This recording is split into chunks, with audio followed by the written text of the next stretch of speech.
Real talk, evolving social media. How can we create from a heart-centered place without trying to fit ourselves inside of a box, or rather, an Instagram grid? It's so interesting as we sit down to collaborate, connect, and deepen our discoveries together. What role does technology play? And how can we hack back social media to support us and our flourishing flow? It's interesting because this is a question that I ponder quite regularly, trying to explore new ways to evolve in our digital age while documenting our discoveries in a way that provides value and teaches others along the way. I'm extremely passionate about traveling where there is no path and leading a trail. And part of my trail is the cookie crumbs on the internet. Similar to how we have cookies in our internet browser, some of them are good and some of them are not so good. So how do we differentiate as to what is beneficial and what might be clogging up our browser, computer, and data? It's interesting because the same way that we might want to clear out stale cookies that might be in the cabinet, we need to do the same with our technology. However, it's far easier to hoard things and hide the other documents and data in uncertain folders and wherever the Apple iOS puts them. Personally, with the other category on my iPhone, I have no idea what's in there or how to access it. Phoning a friend, please let me know if you know how to work around this Apple system setup, because when I go to look at my storage settings, the other documents and data section is quite large and I have no idea how to mitigate that. So my main workaround has been to use Google Photos to back up my many versions of the same angle that I feel so obligated to take, because it's so easy to take a gazillion photos at once, as I'm sure your camera roll might reflect.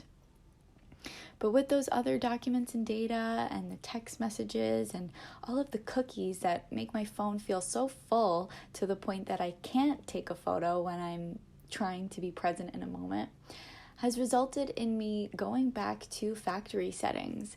So just wiping the slate clean and starting over. And from this cleared, centered place, I'm excited and curious how we can foster a digital flow that is created to ease our discoveries. Now, if you're on Netflix and looking for a virtual buddy to do your home organizing with, my top recommendations are The Home Edit and Marie Kondo.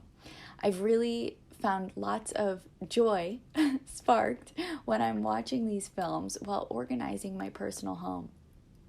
It's an amazing way to really feel like you have virtual friends if you're in a space alone, but also motivate yourself to use technology for good to enhance your physical environment where you're living and residing in every day.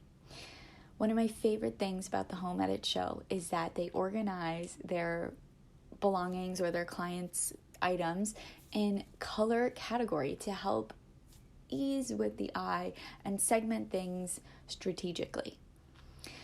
Now, I'm taking the challenge to do this with my digital space as well. So I'm really excited to apply this methodology and compartmentalize and segment my items in a way that makes sense. Now, with my spiritual background and as a Reiki master teacher, I'm just so deeply connected to all of the energies, and each color has its own energy that's associated with the chakra system.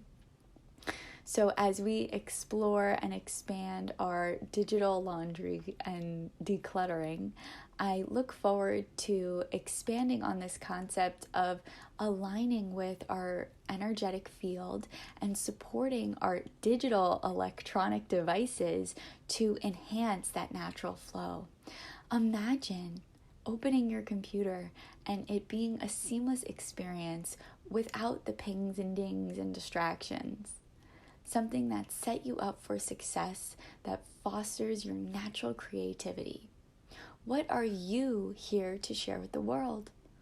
We're all here for a divine purpose, each so unique like the shape of a snowflake.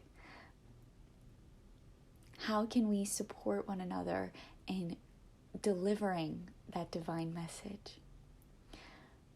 Part of what I feel so called to do is spark this conversation on the internet and use new ways to foster this flourishing flow outside of the box.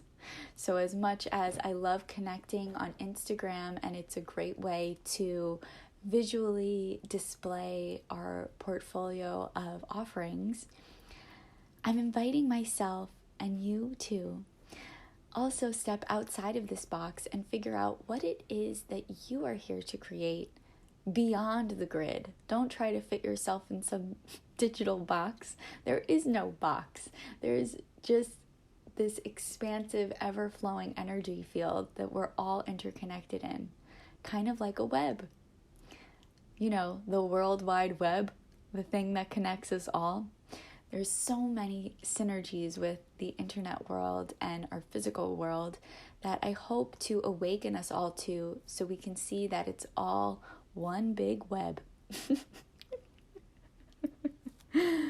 So I'm having a great old time discovering and exploring with this open mind, and I look forward to deepening these connections and making the web even stronger so we can feel that energetic pull from a place of love. Is there something pulling on your heartstrings that's asking you to pay attention? From an inside perspective, not from external forces. That is how we reprogram ourselves to align with our purpose.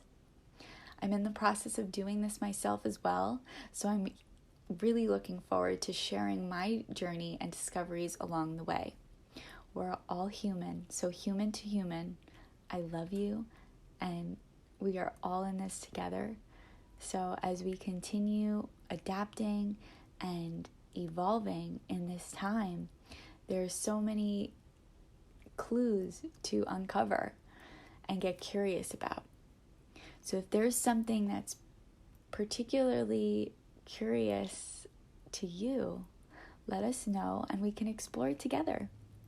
There's lots of exciting things to come in the future, and it's so important that we're here in the present so we can appreciate it.